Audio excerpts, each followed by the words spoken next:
Il y a des décisions dans la vie que vous pouvez annuler. Vous pouvez changer de travail. Vous pouvez vendre une maison. Vous pouvez changer de banque. Vous pouvez même annuler la plupart des erreurs financières si vous les détectez assez tôt.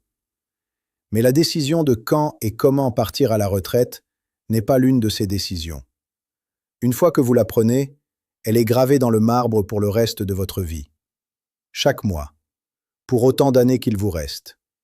Et la différence entre prendre cette décision correctement et la prendre incorrectement peut facilement représenter 100 000, 150 000, voire 200 000 € sur l'ensemble d'une retraite. Aujourd'hui, je vais vous guider à travers les 5 erreurs de retraite les plus coûteuses que j'ai vues commettre. Des erreurs complètement évitables une fois que vous savez quoi chercher et complètement irréversibles une fois qu'elles sont commises. Mon nom est Robert et je veux commencer par quelque chose d'important. Les personnes qui commettent ces erreurs ne sont pas des personnes mal informées. Ce ne sont pas des personnes négligentes.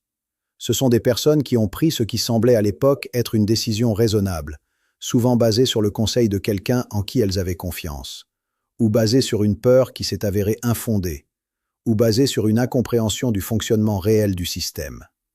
Mon travail aujourd'hui est de m'assurer que vous ne soyez pas l'une d'entre elles. L'erreur numéro 1 est de partir à la retraite dès que possible, sans calculer l'impact d'une retraite anticipée sur le montant de la pension. En France, partir avant l'âge légal de retraite, ou avant d'avoir le nombre de trimestres requis pour une retraite à taux plein, entraîne une décote permanente sur votre pension. La décote est de 1,25% par trimestre manquant, soit 5% par année manquante, et elle est définitive. Pour quelqu'un dont la pension à taux plein aurait été de 2 500 € par mois, partir 2 ans trop tôt peut signifier une décote de 10%, soit 250 € de moins chaque mois. Sur 20 ans de retraite, cela représente 60 000 € de pension perdue. En plus, la pension de base de la sécurité sociale s'ajoute à la retraite complémentaire Agirc-Arrco, et des règles similaires de décote s'appliquent à cette dernière si vous partez avant 67 ans. Avant de prendre votre décision, simulez votre retraite sur le site info-retraite.fr, qui consolide en un seul endroit toutes vos pensions, régime général, complémentaire et régimes spéciaux si applicables. Comparez le montant que vous auriez aujourd'hui avec celui que vous auriez dans 2, 3 ou 5 ans. La différence est souvent bien plus grande que ce que les gens imaginent. L'erreur numéro 2 est de ne pas coordonner la stratégie de départ à la retraite avec son conjoint. C'est l'erreur qui me touche le plus, parce qu'elle est si facile à éviter avec une planification anticipée et si dévastatrice quand elle survient sans préparation. En France, quand un conjoint décède, le conjoint survivant peut bénéficier d'une pension de réversion, qui correspond à 54% de la pension de retraite du défunt pour le régime général, sous condition de ressources. Pour les régimes complémentaires Agirc-Arrco, le taux de réversion est de 60% sans condition de ressources. Mais voilà le problème. Si le conjoint qui avait la pension la plus élevée a choisi de partir tôt avec une pension réduite par la décote, la pension de réversion sera calculée sur cette pension réduite.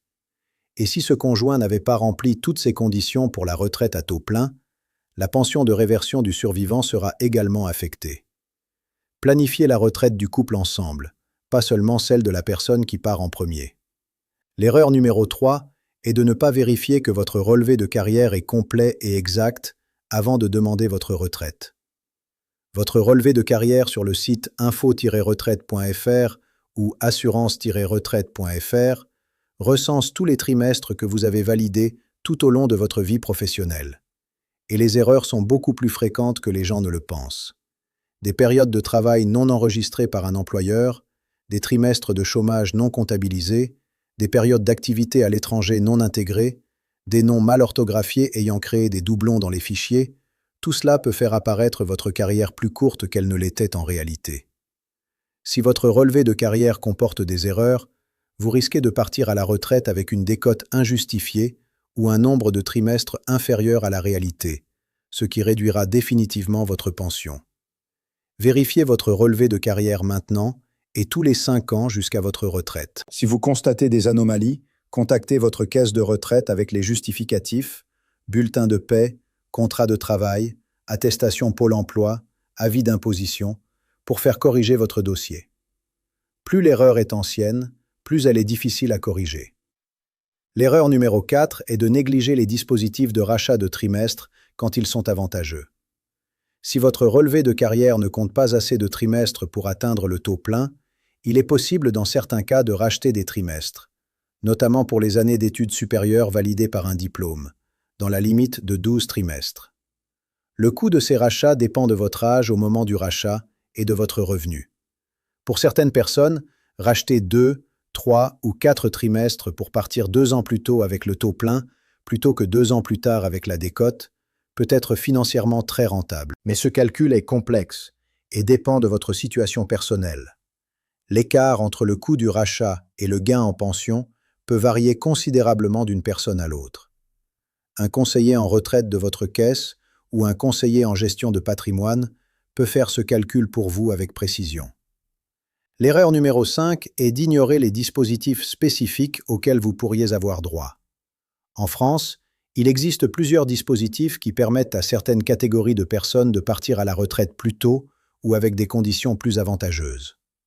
La retraite anticipée pour carrière longue permet de partir avant l'âge légal si vous avez commencé à travailler très jeune, avant 16 ou 18 ans, et que vous avez les trimestres requis.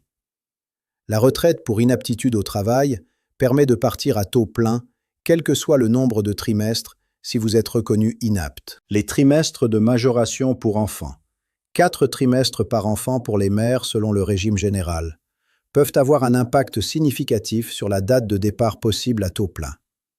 Et pour les fonctionnaires, les agents contractuels et les personnes relevant de régimes spéciaux, les règles sont encore différentes et méritent une attention particulière. Beaucoup de personnes partent à la retraite sans avoir vérifié si elles bénéficient de l'un de ces dispositifs, perdant ainsi des années de retraite anticipée auxquelles elles avaient droit. Laissez-moi maintenant ajouter 3 considérations supplémentaires qui ne sont pas exactement des erreurs, mais des pièges dans lesquels beaucoup de retraités tombent au moment de prendre leurs décisions. Le premier piège est de prendre la décision seul. Les règles de retraite en France sont complexes. Les interactions entre régime général, régime complémentaire, retraite supplémentaire et fiscalité sont nombreuses, et les enjeux sont énormes. Ce n'est pas une décision à prendre sur la base d'une conversation avec un ami, d'une vidéo YouTube seule ou d'une recherche rapide sur Internet. C'est une décision qui mérite une consultation avec un conseiller retraite de votre caisse ou avec un conseiller en gestion de patrimoine qui peut modéliser votre situation complète et identifier la stratégie optimale. Le deuxième piège est d'assumer que votre situation est identique à celle de votre frère ou de votre voisin. L'optimisation de la retraite est profondément personnelle. 2 personnes du même âge avec le même nombre de trimestres peuvent avoir des stratégies optimales complètement différentes selon leur historique salarial, leur situation familiale, leurs sources de revenus complémentaires et leur régime fiscal. La stratégie qui a permis à votre beau-frère d'économiser 40 000 € peut vous en coûter autant. Le troisième piège est de procrastiner la décision. Beaucoup de personnes savent qu'elles devraient y réfléchir sérieusement, ont l'intention de faire des recherches approfondies et se retrouvent soudainement à 60 ans sans avoir fait le travail de planification nécessaire. L'analyse de votre situation retraite devrait commencer au moins 5 ans avant votre date de départ envisagée. Si vous avez 55, 56, 57 ans en ce moment, c'est le bon moment pour commencer. Pas quand vous êtes assis dans l'agence en vous demandant quoi faire.